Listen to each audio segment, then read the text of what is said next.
Hello humans, this is my first ever lecture on Yuva Medico, and in this I'll be helping you with cardiac cycle. So, cardiac cycle is the most basic and most important topic in the CVS cardiovascular system. So, cardiac cycle is just a sequence of events which take place between these 0.8 seconds. अब अपना heart के अंदर ventricle होता है और atrium होता है. अब कार्डियक साइकिल के अंदर ये वेंट्रिकल के इवेंट्स और एट्रियल के इवेंट्स दोनों पैरेलल चल रहे होते हैं. पैरेलल मतलब 0.8 सेकंड के अंदर वेंट्रिकल के अंदर भी चल रहे होंगे और एट्रियम के अंदर भी चल रहे होंगे. जैसे कि यहाँ पे एट्रियल सिस्टोल है, यानी कि एट्रियम का कॉन्ट्रैक्शन हो रहा है. एट्रियम के कॉन्ट्रैक्शन में 0.1 सेकेंड लगा. अब जब एट्रियम में कॉन्ट्रैक्शन हो रहा था तब वेंट्रिकल के अंदर एक्टिव फिलिंग हो रही थी 0.1 सेकेंड की. ये दोनों सेम इवेंट्स हैं. एट्रियल सिस्टोल हुआ इसीलिए वेंट्रिकल के अंदर एक्टिव फीलिंग हुई, इसी की वजह से. बाकी के जो सारे इवेंट्स हैं उस दौरान एट्रियल डायस्टोल चल रहा था. तो अपनी जो फर्स्ट फेज़ है आइसोवॉल्यूमिक कॉन्ट्रैक्शन का, इसके अंदर आइसोमेट्रिक कॉन्ट्रैक्शन 0.05 सेकेंड्स ये वेंट्रिकल के अंदर हो रहा है. आइसोवॉल्यूमिक कॉन्ट्रैक्शन क्या मतलब होता है आइसोवॉल्यूमिक कॉन्ट्रैक्शन का? आइसोवॉल्यूमिक कॉन्ट्रैक्शन का मतलब हो गया volume of blood in ventricle remains constant during ventricular contraction. यानी कि वेंट्रिकल में कॉन्ट्रैक्शन तो हो रहा है लेकिन वॉल्यूम ऑफ ब्लड कांस्टेंट है. वॉल्यूम ऑफ ब्लड या फिर वॉल्यूम ऑफ वेंट्रिकल कांस्टेंट रहेगी लेकिन वेंट्रिकल में उस वक्त कॉन्ट्रैक्शन हो रहा होगा. आइसोमेट्रिक कॉन्ट्रैक्शन या आइसोवॉल्यूमिक कॉन्ट्रैक्शन सेम बात है. आइसोमेट्रिक में ऐसा है कि length of cardiac muscle fibre remains constant during contraction of the heart, contraction of ventricle.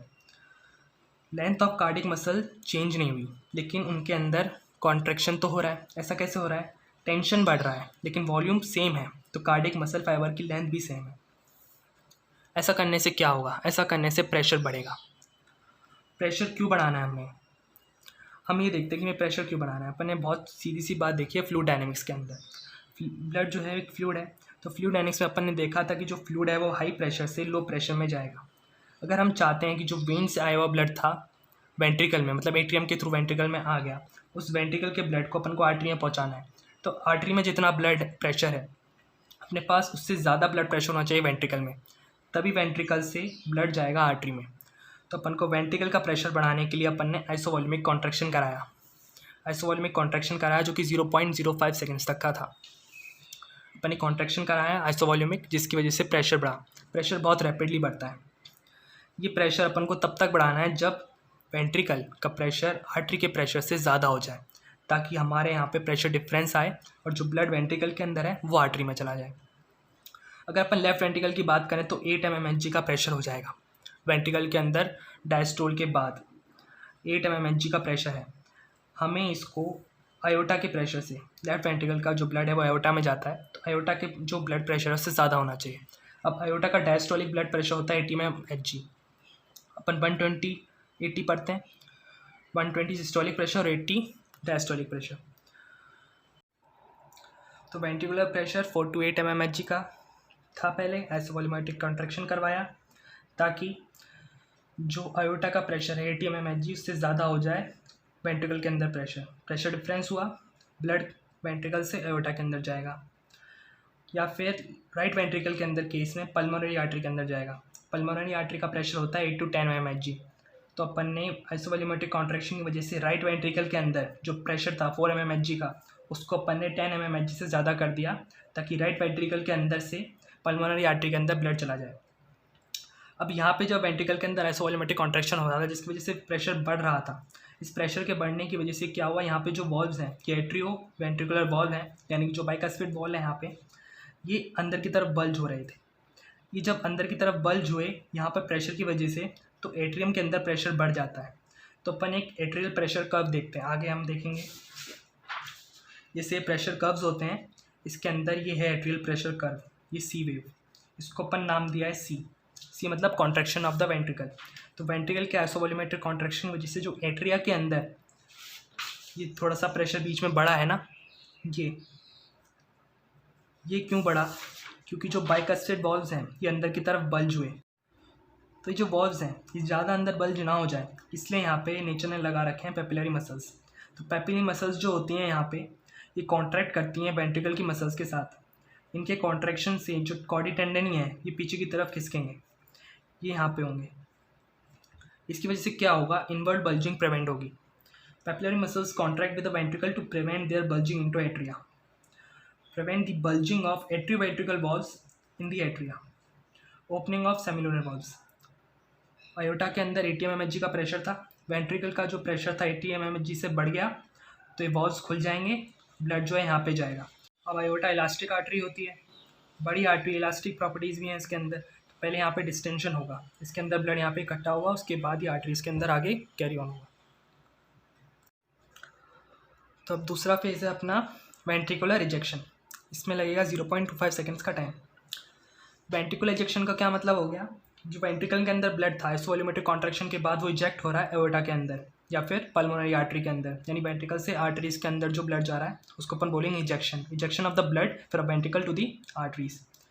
तो एंड डायस्टोलिक वॉल्यूम यानी कि पूरा टोटल डायस्टोल के बाद 120 to 130 ml of blood ventricle के अंदर इकट्ठा हो गया। स्ट्रोक वॉल्यूम क्या होता है, जो ब्लड इजेक्ट हो गया आर्टरीज के अंदर वो होता है स्ट्रोक वॉल्यूम, एक कार्डियक साइकिल या फिर एक बीट के अंदर, यानी एक बार कॉन्ट्रैक्शन के अंदर जितना वॉल्यूम ऑफ ब्लड इजेक्ट हो गया वेंट्रिकल से आर्टरी के अंदर उसको अपन बोलते हैं स्ट्रोक वॉल्यूम, जो होता है 70 to 80 ml।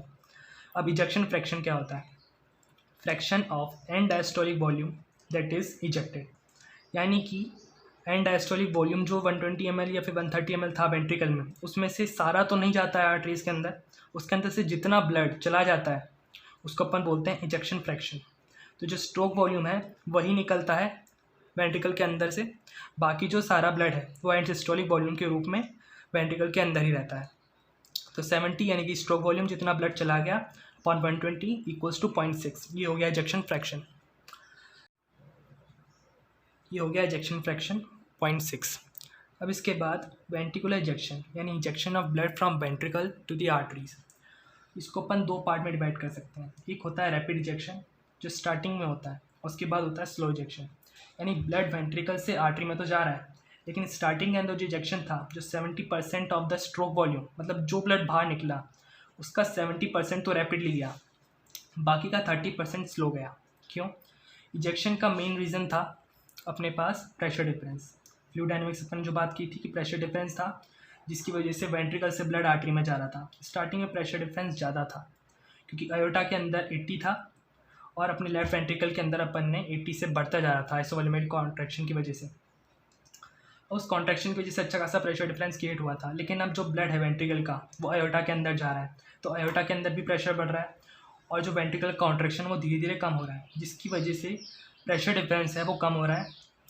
लेकिन स्टार्टिंग के अंदर तो था, स्टार्टिंग के अंदर जो था उससे कम हुआ, पहले के टाइम इसलिए रैपिड इजेक्शन हुआ, उसके बाद स्लो इजेक्शन हुआ। तो पहले के रैपिड इजेक्शन में 70% ब्लड निकल गया, जिसको केवल 0.1 सेकंड के टाइम में 70% निकल गया। लेकिन बाद में जब प्रेशर डिफरेंस कम हो गया उसके अंदर 0.1 सेकंड के अंदर 0.15 सेकंड के अंदर 30% of the remaining blood is ejected. तो वेंट्रिकुलर साइकिल के अंदर अपन ने वेंट्रिकुलर सिस्टोल जो है वो कंप्लीट कर लिया है। सबसे पहले अपन ने देखा था आइसोवॉल्यूमिक कॉन्ट्रैक्शन, उसके बाद अपन ने देखा वेंट्रिकुलर इजेक्शन जिसके दो पार्ट थे, रैपिड इजेक्शन और स्लो इजेक्शन। 0.25 सेकंड इसके अंदर लगे थे और 0.05 सेकंड इसके अंदर लगे थे, विच कंप्राइज 0.3 सेकंड, यानी वेंट्रिकुलर सिस्टोल अपना हो गया कंप्लीट। उसके बाद अपन देखेंगे वेंट्रिकुलर डायस्टोल। वेंट्रिकुलर डायस्टोल के अंदर प्रोटोडायस्टोल है, isovolumic relaxation, passive filling, diastasis और एक्टिव फिलिंग।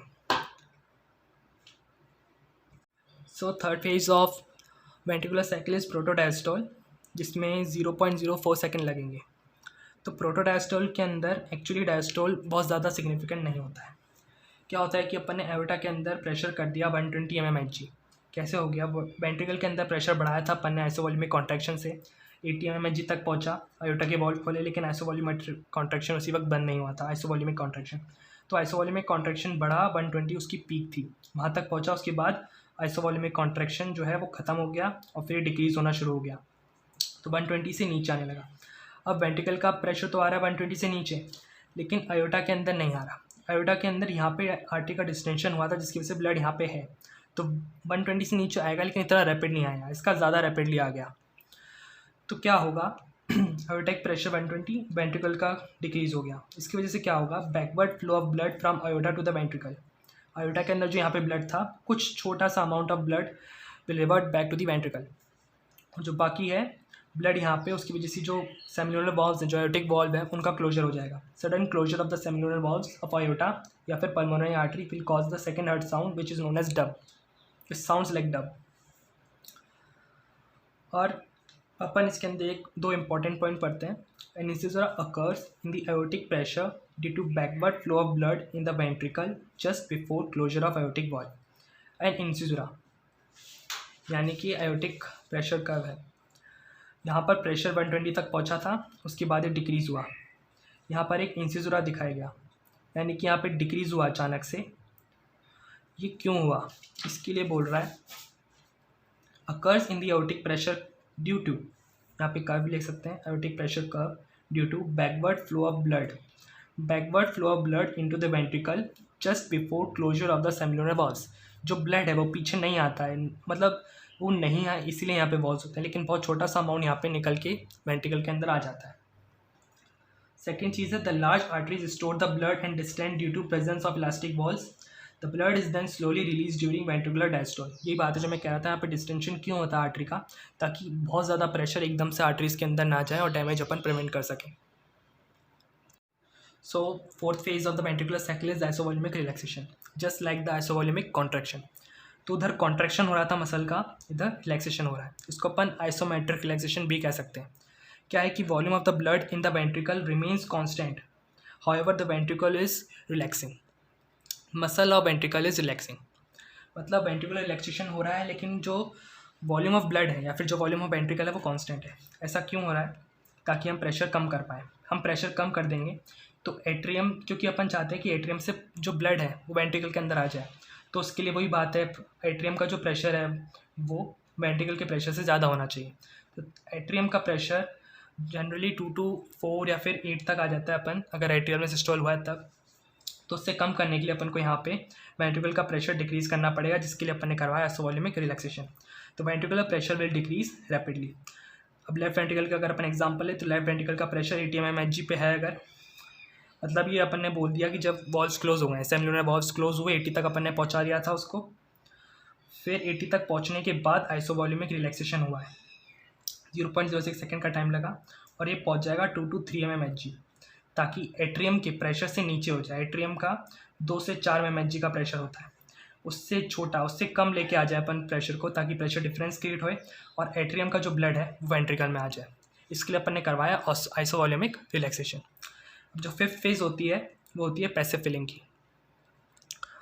पैसिव फिलिंग के अंदर 0.11 सेकेंड का टाइम लगेगा। Passive filling of the ventricle, blood कहाँ से आ रहा है, एट्रियम से, तो एट्रियम का ब्लड वेंट्रिकल में आ रहा है, उसको अपन बोल रहे हैं filling of the ventricle. Passive filling यानी कि कोई एनर्जी यूटिलाइज नहीं हो रही है।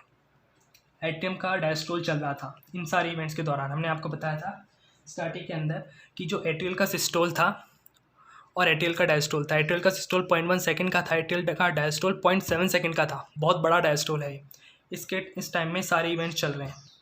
तो पैसिव फिलिंग के टाइम पे भी एट्रियल का डायस्टोल ही चल रहा है, एट्रियल अभी सिस्टोल नहीं कर रहा, ठीक है। तो पैसिव फिलिंग के अंदर कोई एनर्जी यूटिलाइज नहीं हो रही है। Rapid filling of ventricle due to opening of AV valve. Diastole चल रहा था एट्रियम का, यानी एट्रियम के अंदर वीनस रिटर्न आ रहा था, एट्रियम के अंदर ब्लड है। अब एवी वॉल्व खुल जाएंगे। एवी वॉल्व कैसे खुले, आइसोवॉल्यूमिक रिलैक्सेशन की वजह से खुल गए। आइसोवॉल्यूमिक रिलैक्सेशन की वजह से प्रेशर कम हुआ और वॉल्व्स खुल गए। वॉल्व्स खुलने की वजह से रैपिड फिलिंग हुई वेंट्रिकल की due to opening of AV valve.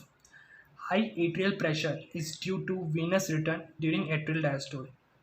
Atrium के अंदर प्रेशर क्यों बढ़ गया, एट्रियम के अंदर प्रेशर इसलिए बढ़ गया क्योंकि ब्लड आ रहा है एट्रियम के अंदर वेन से, जिसको अपन बोल रहे हैं वीनस रिटर्न। तो high atrial pressure is due to venous return during atrial diastole. उसके अंदर ज़्यादा प्रेशर था, इसके अंदर अपन ने कम कर ही दिया, जिसकी वजह से पैसिव फिलिंग हो गई। उसके बाद rush of blood causes heart sound 3। अब एकदम से विवॉल्व खुल गए और जो उसके अंदर ब्लड था एट्रियम के अंदर, जो डायस्टोल की वजह से जो इकट्ठा हुआ था, वो टर्बुलेंट फ्लो के अंदर आ जाएगा। टर्बुलेंट फ्लो से आएगा, मतलब बहुत एकदम, जैसे कि डैम्स होते हैं, उसका गेट खुलता है तो बहुत एकदम टर्बुलेंट फ्लो के अंदर वाटर जो है वो बाहर आता है। सेम ऐसा होगा ब्लड के साथ। पैसिव फिलिंग हुई वेंट्रिकल की, जिसकी वजह से हार्ट साउंड 3rd प्रोड्यूस होती है। ये नॉर्मली एडल्ट्स के अंदर ऑडिबल नहीं होती है। So 6th phase of ventricular cycle is diastasis which is reduced passive filling, यानी ब्लड अभी भी एट्रियम से वेंट्रिकल में पैसिव ही आ रहा है, मतलब एट्रियम का कॉन्ट्रैक्शन नहीं हो रहा है, लेकिन फिलिंग अभी भी चालू है। तो फिलिंग कैसे चालू है, मतलब ए बी वॉल्व पहले खुल गए थे, जो अपना फिफ्थ फेज था पैसिव फिलिंग के अंदर, रैपिड पैसिव फिलिंग के अंदर। उसके अंदर क्या हुआ था कि ए बी वॉल्व्स खुल गए, जितना भी ब्लड एट्रियम के अंदर आया था डायस्टोल के दौरान, वो सारा ब्लड एक साथ टर्बुलेंट फ्लो के थ्रू पहुंच गया वेंट्रिकल के अंदर। इसके बाद वेनस रिटर्न अभी भी चालू है, तो ब्लड कॉन्टीन्यूसली वेन से सीधा वेंट्रिकल में आ रहा है, मतलब वेन से पहले एट्रियम में आ रहा था, वॉल्व्स खुले हुए हैं, तो यहाँ पे पहले से ब्लड है, तो ये ब्लड यहाँ पे आ रहा है, ये इसको बोल रहे हैं अपन diastasis. Blood continues to flow from veins to ventricle through atria. Vein से ब्लड आ रहा था वेनस रिटर्न एट्रिया में, और एट्रिया से डायरेक्ट वेंट्रिकल में जा रहा है, इसको अपन बोलेंगे डायस्टेसिस। सीधी सी बात है, इसके अंदर कोई एनर्जी यूटिलाइज नहीं हुई, तो इसको अपन बोलेंगे पैसिव। लेकिन ये रैपिड नहीं है, इट इज़ रिड्यूस्ड। रैपिड कब थी, जब ये वॉल्व्स क्लोज थे, एट्रियम के अंदर ब्लड था, अचानक से वॉल्व्स खुले, आइसोवॉल्यूमिक रिलैक्सेशन हुआ था, जिसकी वजह से वॉल्व्स खुल गए। वॉल्व्स खुलने के बाद जो यहाँ पे ब्लड था वो टर्बुलेंट फ्लो में नीचे आया, जिसकी वजह से सेकंड हार्ट साउंड प्रोड्यूस हुई थी। ठीक है, तो अपन अगर वेंट्रिकुलर फिलिंग देखें, मतलब वेंट्रिकुलर डायस्टोल देखें, तो वो 3 चीज़ों में डिवाइड कर सकते हैं। वेंट्रिकुलर डायस्टोल के इवेंट को अपन ने 3 में डिवाइड किया, रैपिड पैसिव फिलिंग, डायस्टेसिस और एक्टिव फिलिंग और एट्रियल सिस्टोल। तो रैपिड फिलिंग जो अपन ने पहले देखी थी, जो भी ब्लड था एट्रियम के अंदर, वो डायस्टेसिस, वेनस रिटर्न आ रहा है, वो डायरेक्ट वेंट्रिकल के अंदर जा रहा है। उसके बाद एक्टिव फिलिंग होगी, एट्रियल सिस्टोल जिसको अपन बोलते हैं, मतलब एट्रियम का कॉन्ट्रैक्शन हुआ 0.1 सेकेंड का, जो एट्रियम का में कॉन्ट्रैक्शन हुआ, यहाँ पे जो ब्लड था, मतलब कॉन्ट्रैक्शन होगा, ये वॉल्व्स क्लोज होंगे, यहाँ पे वॉल्व्स क्लोज हो जाएंगे, एट्रियम कॉन्ट्रैक्ट करेगा, उसके बाद जो भी बचा कुचा ब्लड है वो यहाँ वेंट्रिकल के अंदर आ जाएगा। तो अपन ने ये देखा था कि जो पैसिव है, ये रैपिड पैसिव फिलिंग और डायस्टेसिस, ये दोनों पैसिवली हो रहे हैं, केवल इसके अंदर एनर्जी यूटिलाइज होगी एट्रियम की मसल्स की, तो इसके through 80% of the blood passively आ जाता है। एट्रियल सिस्टोल के through only 20% of the blood is received by the ventricle. So end diastolic volume of the ventricle के अंदर जो ब्लड है वो 80% तो पैसिव फिलिंग से आया, बाकी का 20% आया एट्रियल सिस्टोल से या फिर एक्टिव फिलिंग से। तो last phase of the ventricular cycle atrial systole. Atrial systole के अंदर 0.1 सेकेंड का time is required. Rapid active filling भी बोल सकते हैं। रैपिड बोलने का मतलब ऐसा कुछ ज़रूरी नहीं है, क्योंकि इसका स्लो तो है नहीं, होगा तो रैपिड ही, उसका कोई स्लो एक्टिव फिलिंग है नहीं। एट्रियल सिस्टोल एक्टिव है और सिस्टोल हो रहा है, इसलिए रैपिडली फिलिंग होगी। तो एट्रियल कॉन्ट्रैक्शन होगा, इंट्रा एट्रियल प्रेशर बढ़ेगा, सिस्टोल हो रहा है तो प्रेशर तो बढ़ेगा, 4 to 6 mmHg पहुँच जाएगा। राइट एट्रियम में 2 to 3 होता है नॉर्मली, 4 to 6 पहुँच गया राइट एट्रियम में, लेफ्ट एट्रियम में 7 to 8 mmHg पहुँच गया। अब इसकी वजह से ए वेव प्रोड्यूस होगी एट्रियल प्रेशर कर्व में। जो प्रेशर कर्व में आपको बार बार दिखा रहा था, जैसे कि यहाँ पे ये है ए वेव, ये जो है ना, ये ब्लैक डॉटेड लाइन दिखा रखी है, एट्रियल प्रेशर शो करती है। तो इसके अंदर ये ए वेव प्रोड्यूस हुई है। यहाँ से अगर अपन देखें स्टार्टिंग से, तो ये ए वेव प्रोड्यूस हुई, एट्रियल सिस्टोल। एट्रियल सिस्टोल यहाँ पे ये ब्लड फिलिंग हो रही है, इसके बाद यहाँ पे वेंट्रिकल का सिस्टोल चालू हुआ है, क्योंकि अभी अपन डायस्टोल के एंड फेज पे है। एट्रियल सिस्टोल, डायस्टोल की जो एंड है एक्टिव फिलिंग, उसके अंदर अपन काम कर रहे हैं अभी। तो ए वेव बनती है एट्रियल प्रेशर कर्व के अंदर, causes slight increase in ventricular pressure. अब ब्लड आ रहा है, इस वजह से वेंट्रिकल के अंदर भी प्रेशर बढ़ेगा 6 to 7 mmHg, जिसको अपन ने 2 to 3 mmHg कर दिया था। अपन ने बात की थी 2 to 3 mmHg करने की, आइसोवॉल्यूमिक रिलैक्सेशन करवा रहे थे, तो उसको अपन ने 6 to 7 mmHg तक बढ़ा दिया राइट वेंट्रिकल के अंदर, और 7 to 8 mmHg बढ़ा दिया लेफ्ट वेंट्रिकल के अंदर। इतना प्रेशर हो गया एट्रियल सिस्टोल के बाद। अपन इस कर्व को थोड़ा ढंग से डिटेल में डिस्क्राइब करते हैं। तो इस कर्व को अपन एक बार अच्छे से डिस्क्राइब कर लेते हैं, इसको अच्छे से समझ लेते हैं। बहुत इंपॉर्टेंट क्वेश्चन है ये, स्पॉटिंग और वाइवा के अंदर बहुत अच्छे से पूछ लेते हैं।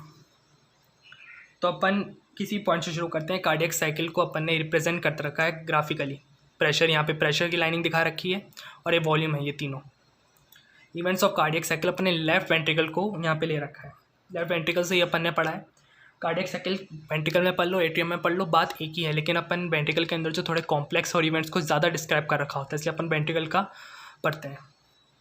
तो अगर अपन यहाँ से शुरू करें, ये वेंट्रिकल प्रेशर है ब्लू में, रेड में आयोटिक प्रेशर है, जो रेड डॉटेड लाइन है, और जो यहाँ पे ब्लैक डॉटेड लाइन है ये एट्रियल प्रेशर है। ये वेंट्रिकुलर वॉल्यूम है, यानी वेंट्रिकल के अंदर कितना ब्लड बढ़ रहा है कम हो रहा है वो उसमें दिखा रखा है, और ये एट्रियम का दिखा रखा है, प्रेशर बढ़ रहा है कम हो रहा है, और वेंट्रिकल का प्रेशर यहाँ पे दिखा रखा है। ऊपर की तरफ आयोटा, आर्च ऑफ आयोटा का प्रेशर कितना कम हो रहा है, कैसे बढ़ रहा है बता रखा है। किसी पॉइंट से शुरू करते हैं, अपन यहाँ से शुरू करते हैं। 0 से स्लाइटली ऊपर है क्या, वेंट्रिकल का प्रेशर। आइसोवॉल्यूमिक कॉन्ट्रैक्शन हुआ, प्रेशर बहुत जल्दी से बढ़ेगा ऊपर की तरफ। बढ़ने की वजह से ये कहाँ तक पहुँचेगा, 80 mmHg तक पहुँचेगा। अपन ने देखा था जब प्रेशर 80 mmHg तक पहुँच जाएगा, यानी हार्ट का प्रेशर 80 mmHg तक पहुँच गया, तो आयोटा का प्रेशर जो था वो उसके इक्वल कर गया। अब 80 से थोड़ा सा भी ऊपर होगा तो यहाँ पे प्रेशर डिफरेंस क्रिएट होगा। प्रेशर डिफरेंस क्रिएट होगा, जो ब्लड है वो आयोटा के अंदर जाएगा। तो यहाँ पे आयोटा के सेमिलुनर वॉल्व्स खुल गए, आयोटिक वॉल्व ओपन। ये आयोटा का अपन ने दिखा रहा था ग्राफ। तो आयोटिक वॉल्व खुल गए, इसके बाद इजेक्शन शुरू हो गया, इजेक्शन ऑफ द ब्लड। ठीक है, अब ये बीबी कॉन्ट्रैक्शन बढ़ रहा है, कहाँ तक पहुँचेगा, 120, ऑलमोस्ट 120 तक इसका पीक पॉइंट पहुँचेगा। 120 तक ही आयोटा का पहुँचेगा, लेकिन इससे थोड़ा नीचे रहेगा। क्यों? क्योंकि आयोटा एक इलास्टिक वॉल है, इलास्टिक आर्टरी है, इसका इतना ज़्यादा नहीं पहुँचेगा। वहाँ पे डिस्टेंशन हो रहा था ताकि एग्जैक्टली बहुत ज़्यादा नहीं बढ़े इसके अंदर प्रेशर। एक पॉइंट पर पहुँचने के बाद जो प्रेशर है वो धीरे धीरे कम होगा, और फिर यहाँ पर शुरू होगा आइसोवॉल्यूमिक रिलैक्सेशन। मैंने यहाँ लिख रखा है इसको, सेम चीज़ है ये। तो यहाँ पे आइसोवॉल्यूमिक रिलैक्सेशन शुरू होगा। कहाँ से शुरू होगा, 80 से ही, 80 से ही यहाँ पे 80 से आइसोवॉल्यूमिक रिलैक्सेशन शुरू होगा, जो अपन ने बताया था।